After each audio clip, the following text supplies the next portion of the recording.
नमस्कार दोस्तों, डिवाइन पूजा में आपका स्वागत है। एक समय की बात है, एक शहर में राहुल अपनी पत्नी सीमा और अपनी माँ के साथ रहता था। गर्मियों की छुट्टी में राहुल की बुआ और फूफा अपने लड़के सोनू के साथ उनके घर आए थे। घर आते ही फूफा जी राहुल से बोले कि यहाँ तो बहुत गर्मी पड़ रही है, घर में कोई एसी नहीं है। तब राहुल की माँ बोली, जीजाजी अभी ही कुछ ही दिनों पहले राहुल ने अपने कमरे में एसी लगवाया है। यह सुनते ही फूफा जी ने अपने बेटे से बोले, सोनू सारा सामान राहुल के कमरे में ले चलो।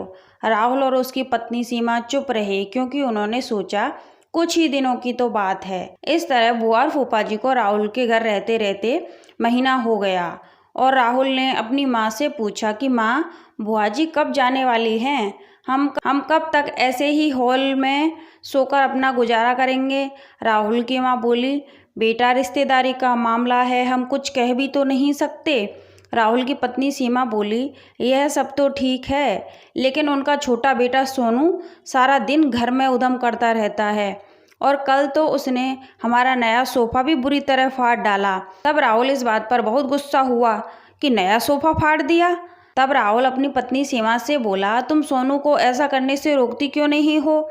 तब सीमा बोली, जब से बुआ और फूफा जी आए हैं तब से कुछ ना कुछ खाने की डिमांड करते रहते हैं, जिससे मेरा और माँ जी का सारा दिन तो रसोई में ही बीत जाता है।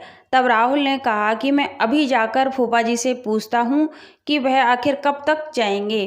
तब राहुल ने बातों ही बातों में फूफा जी से कहा कि फूफा जी 1 महीना हो गया और अब तो आपकी छुट्टियां भी खत्म हो गई होंगी। तब फूफा जी बोले, राहुल मैंने तो जॉब कब की ही छोड़ दी, अब तो मैं बिजनेस करता हूँ और अब मैं इस शहर में भी कुछ बिजनेस खोलने की सोच रहा हूँ, लेकिन पहले इस शहर को अच्छे से समझ तो लूँ, जिसमें 2-3 महीने तो लग ही जाएंगे। यह बात सुनकर राहुल समझ गया कि फूफा जी अभी तो कहीं नहीं जाने वाले। उसने यह बात अपनी पत्नी और अपनी माँ को बताई। तब सीमा बोली, जब सीधी उंगली से घी नहीं निकलता तो उंगली टेढ़ी ही करनी पड़ती है। इनके साथ भी कुछ ऐसा ही करना होगा, आप यह काम मुझ पर छोड़ दीजिए। उसी रात बुआ और फूफा जी छत पर बैठे थे।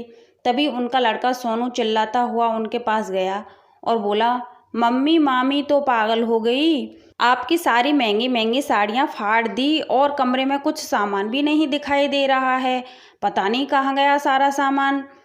तब बुआ और फूफा जी छत से नीचे आए तो उन्होंने देखा कि बुआ की सारी महंगी महंगी सारी साड़ियाँ फटी हुई पड़ी हैं। ये देखकर बुआ का तो दिमाग खराब हो गया और फूफा जी ने अपना सारा सामान इधर उधर से इकट्ठा किया और अपने घर निकल गए। तब बुआ के परिवार के जाने के बाद सबने चैन की सांस ली और सीमा की सास ने सीमा से कहा कि बहू, तू पागल होने की एक्टिंग ही कर रही थी या सच में ही हो गई? तब इस बात पर सब घरवाले ठहाका लगाकर हंसने लगे। इस कहानी से हमें यही समझ में आता है कि हमें किसी भी रिश्ते का गलत फ़ायदा नहीं उठाना चाहिए। जिस तरह बुआ के परिवार ने अपने रिश्तेदारी का गलत फ़ायदा उठाया और दूसरों को परेशान किया, हमें रिश्तेदारी में तभी जाना चाहिए जब हमें कोई बुलाए, तब ही उस जगह हमें सम्मान मिलता है, नहीं तो हमें सम्मान की जगह अनादर ही मिलता है। अगर आपको ये वीडियो पसंद आई हो तो लाइक कीजिए, शेयर कीजिए, सब्सक्राइब कीजिए। आगे मिलते हैं कोई नई कहानी के साथ।